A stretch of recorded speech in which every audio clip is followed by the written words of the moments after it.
Well, hello everybody.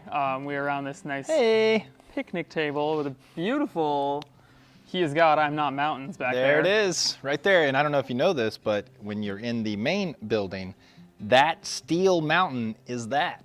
Oh yeah. You know what? I thought it recognized it. Yeah, not many people are saying that enough. No? We need to get that out there. You want more people to say I that? want more people to say that. We started talking about last week about the famous last words of Jesus. So, Chad, you're someone who's been around the Hollywood world and been around some famous people.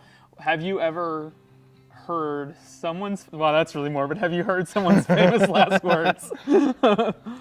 Huh. I've got a list of 64 people on their famous last words. Okay, go for it. Number 1, Joseph Wright was a linguist who edited the English dialect dictionary. His last word? Dictionary. That's fitting. I feel like that's all he said then. Always. Composer Gustav Mahler died in bed. Sure, we all know Gustav. Conducting an imaginary orchestra. His last word was Mozart. Yes, of course it was. Oh, Nostradamus predicted tomorrow at sunrise, I shall no longer be here. And then he was right.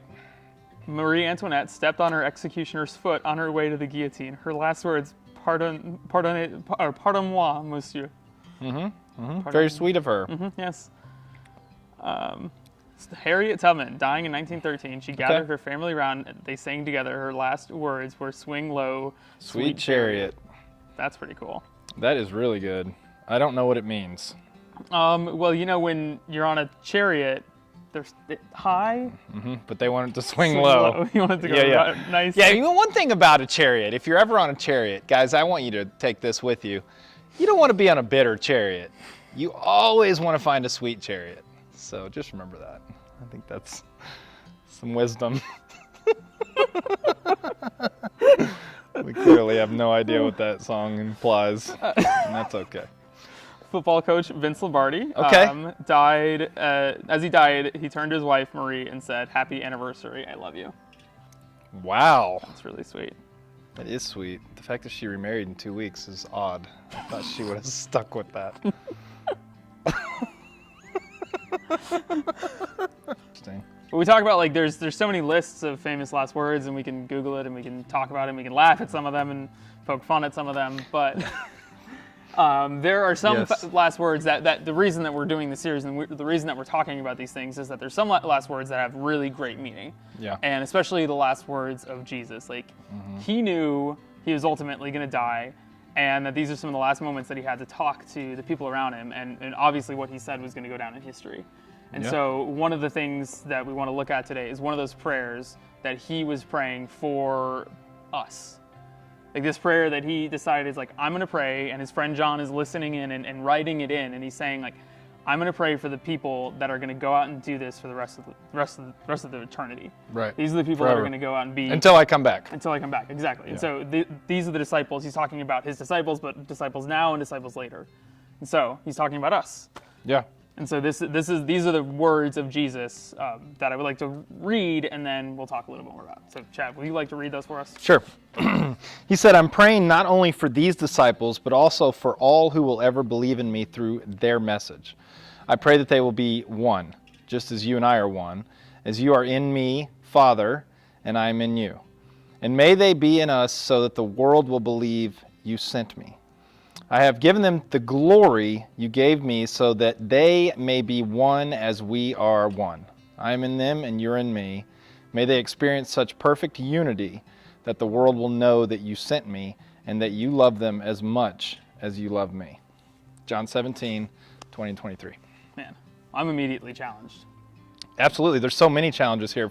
One is when you say, "And may they be in us so that the world will believe you sent me." What that means is we're talking about it in there, but reflecting God's glory. Because if I'm not pointing you to Jesus at all, then why would you ever see Jesus? Yeah. Well, and I think our natural instinct is, like, we point them to who we are, and not who Jesus is. Right. And, like, it's the reflection of what's within us. And that's why Jesus wanted us to be so one with one another, but one with God too, just as he was, because he understood that if that's not who we are on the inside, that's not what's going to be what we're reflecting. Yeah, and I think it's the hardest thing about saying you're a Christian is how many people assume you're a legalist immediately.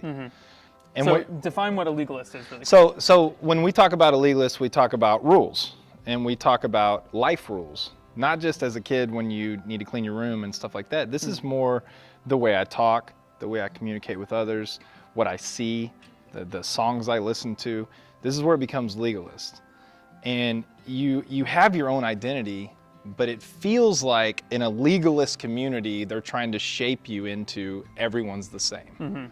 And so how do you express your own self in that kind of environment? Yeah. Well, you express yourself like Jesus did. Jesus loved on people, like that's it. That's the main thing. But he didn't love on just this group. Yeah. And then I'm not really going to love on that group, but I'm going to love on this group. He loved on every single person that came in contact with him. And in a very divisive way for what culture was saying at that time too. Right. Like it was, well, I'm this kind of person and that's who I'm going to interact with, or I'm this kind of person and that's who I'm going to interact with. But what Jesus was showing, and it was so dramatic in that day, was that he was for everyone. Everyone. Yeah. And that's what makes this message of unity so important, is that Jesus didn't come just for the Christians. He didn't come for just the Jews. He came for every single person. Right. And if you really think like, man, there's someone that their lifestyle I don't agree with, if you really want to point them to Jesus, love on them. Yeah. Don't make them feel excluded. Isolation will cause you to go further and further from the cross. Yeah. Well, and then so how do you do that in your everyday life? Well, there's a lot of different people telling you, Facebook and all this other kind of stuff, that is saying, hey man, it looks like this. And that's all we're seeing. Yeah. And so I think it's really hard in this day and age with social media to really try to go, man, I just want to love on people. How do I do that? Yeah. Well, I think that's a really important part in all of it, is because people come and they see what they think that a Christian's supposed to look like. And then, it's like, well, I don't look anything like that. Nope, nothing. And so then there's nothing here for me. And that's the opposite message of what Jesus was saying. Right. And I think you're right with social media, that it really gets blown out of proportion, and this is how it's supposed to be. So when we're talking to high schoolers and we're talking to middle schoolers, and you and I even, what do we do about that how do we challenge that paradigm? Right. Well, I mean, we have to look at the person of Jesus and not the church in a lot of ways. Yeah. We have to follow Jesus, not a building, and not the people that are in this building. That's the problem. And then we start to put people on pedestals. That's why pastors fall so quickly, and so many people. And then that whole church goes away. And really, if it's done right, that guy could leave, and then this guy could come in, and that guy could leave. We're all saying the same message, and we're all following Jesus. So it's not what their life is doing, it's what they're saying. Yeah. It's what the word is saying. It's what the book is saying. And we've got to get to where we're okay with people, but we're okay with loving on every single type of person. Yeah. And what does that look like? Yeah. And so as a young generation, it starts there. Because it's obvious that as you get older, you get set in your ways. Well, what if you were set in your ways of loving on people? Yeah, that's a really good point. Is what if this was something that we decided here and now, whatever age we are, to say, this is how I'm going to start living my life. I'm going to love on people the way that Jesus loved on people, and that transcends cultural barriers, no matter what it is. It's like the nerds and the jocks and the popular kids to be very super cliquey about it, with love on the other people that are very different styles or races or ethnicities or whatever it is, that we are so comfortable saying, I don't really care what you identify with as far as a culture goes, but I'm going to love you because that's what Jesus said, and that's how I'm going to be. Right. So it becomes, it's a personal decision that each and every one of us makes. That's right. Yeah.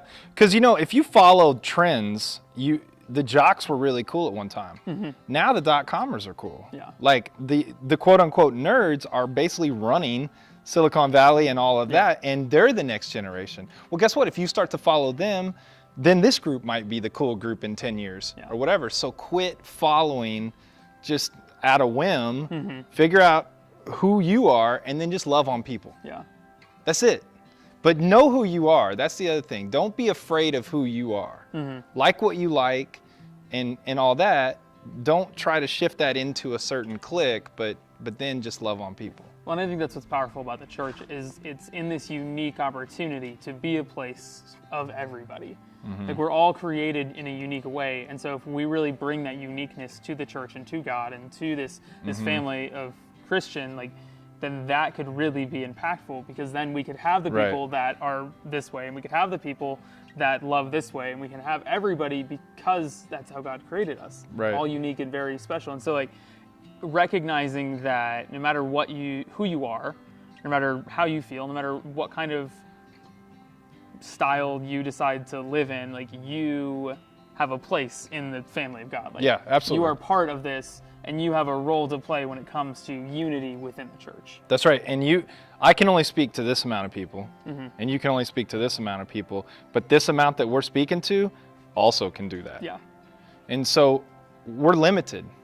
Even as pastors and on stage and all the things that we do, we're limited in the reach that we have. But the reach that we're speaking to, the reach that they have, the reach that they have, and the reach they have, we all unify under, we're just going to love on people like Jesus did. Why? Because that's what Jesus did. Not because I have to, because practically I realize that that's actually a better way to live in general. Yeah, absolutely. A lot of what Jesus is teaching is not just rules, it's actually the best way possible to live your life. Period. Yeah. Christian or not. And that's where I think we have to start living. Yeah. So. Well, this has been a really good conversation, and I'm hoping that the conversation around the table goes really well too. So please, let's start building some unity.